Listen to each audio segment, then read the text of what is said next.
Howdy, I'm Callie Henly, and this is my Module 4 presentation discussing low self-esteem in youth. I chose this topic because it is incredibly prevalent in today's society.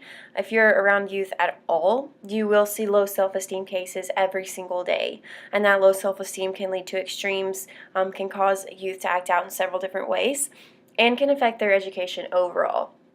It's a real problem that I don't see being eradicated anytime soon, unfortunately. I think youth will still have self-esteem issues as long as time goes on because teenagers will continue to experience so much and experience so many changes. So I think that our prevention and intervention efforts need to grow along with the prevalence of this issue. So the learning outcomes for this presentation include defining self-esteem, how low self-esteem puts youth at risk, the long-term effects of the issue, importance and relevance of it today, strategies for intervention and prevention, and my references and a few helpful resources that I found regarding the issue. So when defining self-esteem, our book defined it as subjective evaluation of worth, a person's self-evaluation, and then went on to say that value judgments develop through personal success or failure, interactions with others, maturation, heredity, and social learning, and are formulated from an individual's perspective. So all those things go into forming self-esteem, and I think in common terms the definition could be how a person views their self. So that can mean several different ways. I think all in all it means how positively or negatively that person thinks about their self. So that can be physically, what they see in the mirror, and how they feel about what they see in the mirror. Emotionally, wondering why they do or they don't feel a certain way, or why they can't control their emotions more. And then also mentally. So does that person define themselves as intelligent? Have they recognized their individual gifts and talents? And often they have not, and that's what inhibits actually thinking of themselves as mentally capable and smart. So having a negative connotation with physical, emotional, or mental aspects can lead to low self-esteem and often apply one with the other. It's not just one by itself. So Capuzzi and Gross said that research has found that there is a connection between how a person feels about himself or herself and how that person acts, making self-esteem an issue that must be confronted as a cause of at-risk behaviors.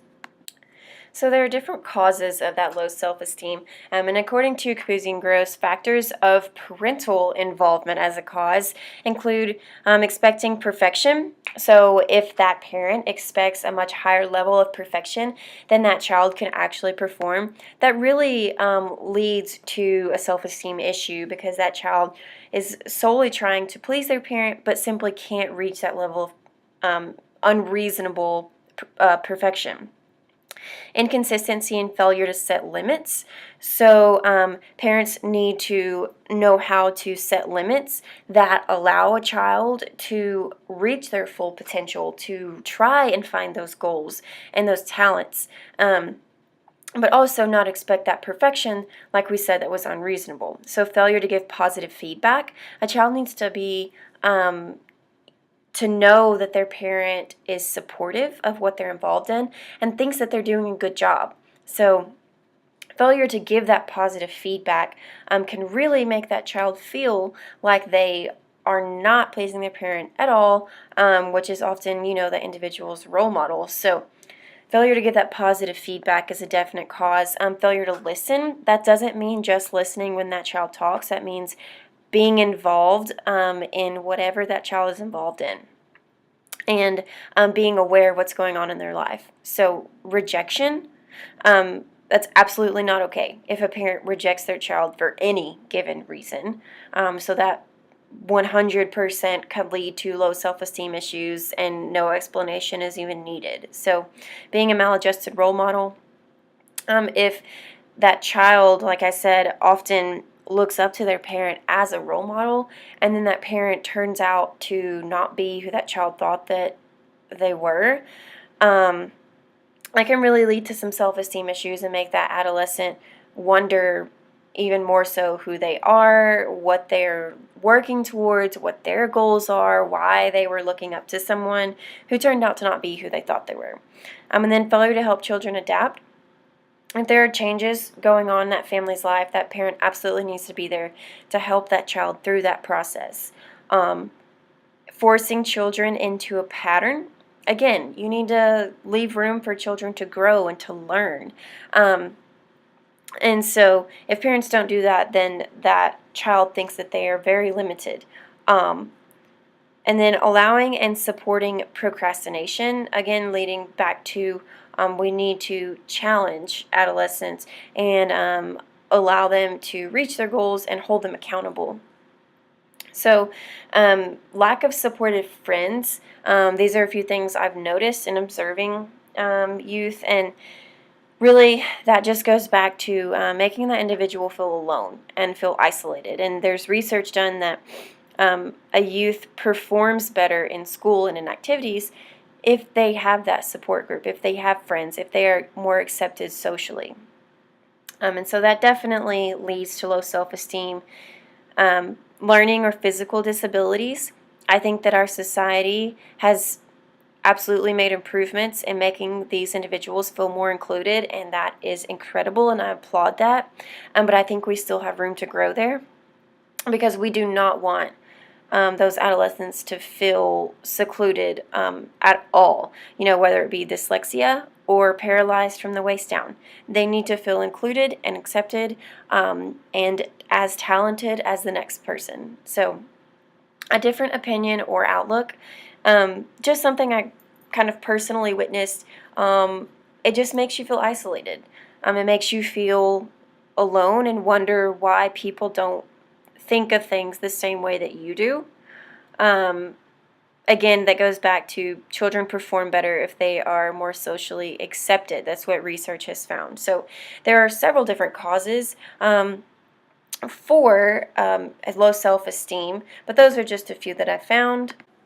So youth with low self-esteem are definitely more easily influenced by others, and then often will seek anything to get attention. So just a quick example that we all, I'm sure, saw growing up or see currently. Let's say a teenage girl, when she was a child, didn't have a great home life. Her father, if he was there, was mentally, physically, emotionally abusive to the mother. The mother really wasn't present because she was trying to make a living for the family.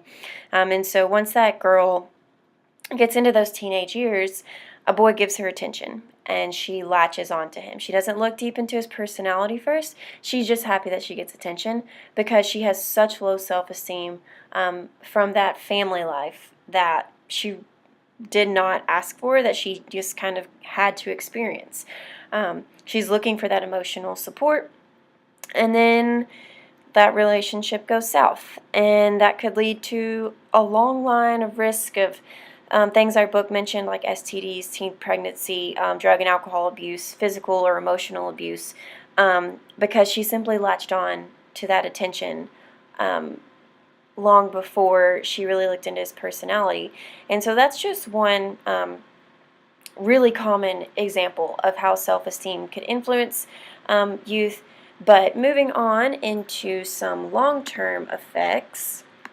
So there are several long-term effects, and the slide that I just talked about, that one example, was a short-term effect that led to long-term effects. And so you see that very commonly in low self-esteem in adolescents. And so according to an article I found at healthyselfesteem.org, the low self-esteem individual can either be the bully or be bullied.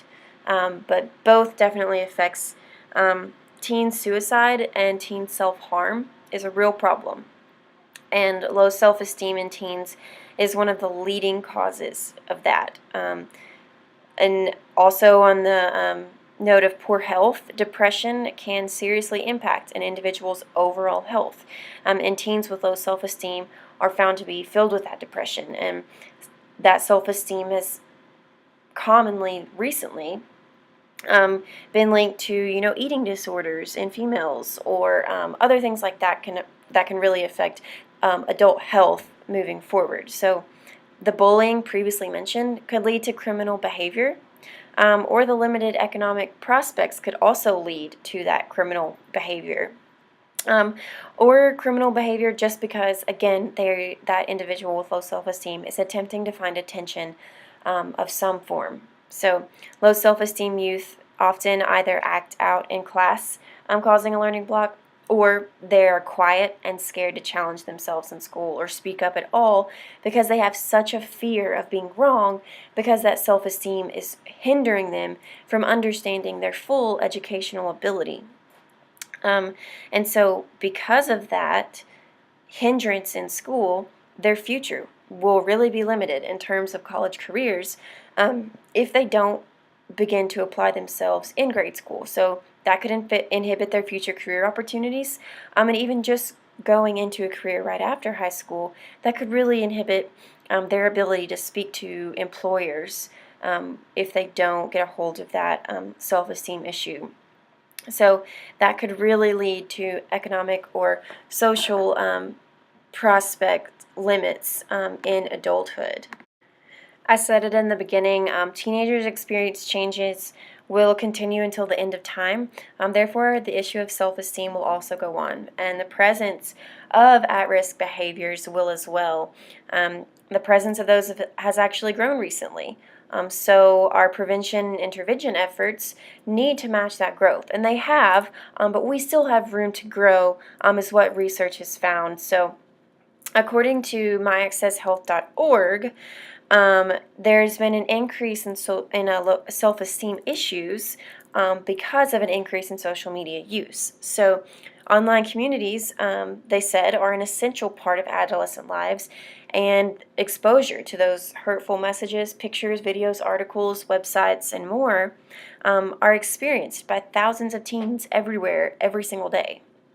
And on the other side of that spectrum, teens have access to anything on the internet, including pictures of models or actors or actresses, which recently, I kind of talked about this a little bit earlier, young girls see those pictures and then they wonder, why don't they look like that? That has led to eating disorders, self-harm, and then this social media increase has really led to some unfortunate teen suicide cases. So this is an issue that's very relevant, and as we continue to become technologically dependent, I think that will increase the relevance as well. So in terms of strategies for intervention and prevention, our book mentioned a few different things. So it said, first, individual prevention efforts are hard because it's difficult for someone suffering from low self-esteem to undertake a prevention program alone. But some ways of individual prevention would be volunteering, learning to be assertive, learning to cope with anger and conflict constructively, and then attending workshops and special classes to learn life skills. Entering extracurricular programs would be useful as well. So in terms of family, it said that the environment in which a child is raised has a significant impact on the child's self-esteem. So recognizing and admitting the need to learn parenting is a primary step in the process of building self-esteem. So spending time with the child, talking or just playing, gives positive messages about the child's importance. And so letting the child know they are valued is absolutely critical. So in terms of school, I said it before, it's proven that children that are well liked by peers are happier at school. They are better adjusted physiologically and emotionally, and less likely to engage in aggressive and violent behaviors. And then many schools now have lower grade tutoring programs, peer helpers, and student aides. And then most at-risk youth are sent to the counselor for guidance. One of the warning signs of adolescent suicide, and probably the most prevalent, is low self-esteem. And so because we've seen an increase in that, unfortunately, many schools have implemented and have added access to tons of resources regarding that suicide prevention. So in terms of community, it said adolescents should be considered as part of the total community, not overlooked. The community should make youth feel involved, and important, and opportunities for that include voluntary neighborhood communities, church groups, and then many metropolitan areas have adopted programs such as an outdoor adventure group or the YMCA. And then something that I personally experienced, as well as many of you, 4-H and FFA projects and programs, having something that you're accountable for, that you're good at, that you truly value is very important and very helpful on the side of self-esteem. So 4-H and FFA programs are really impacting that as well. But in any of those efforts, it's important to remember that efforts need to be directly aligned with that individual's values, beliefs, and cultural understanding. The book said that self-esteem develops within the cultural environment in which an individual lives, and it's so important that in any of these prevention or intervention efforts that we may utilize, that we respect cultures and values, because that could actually cause, that person to have a lower self-esteem if we don't respect those cultures and values first. So these are some helpful resources that I found regarding low self-esteem in teens, how we can impact that positively, some causes, and just really overall resources that I found useful and that hopefully other people will find useful as well. And then finally, my list of references I used for this presentation that I spoke about previously. Thank you so much for listening. I hope you learned something about low self-esteem in youth.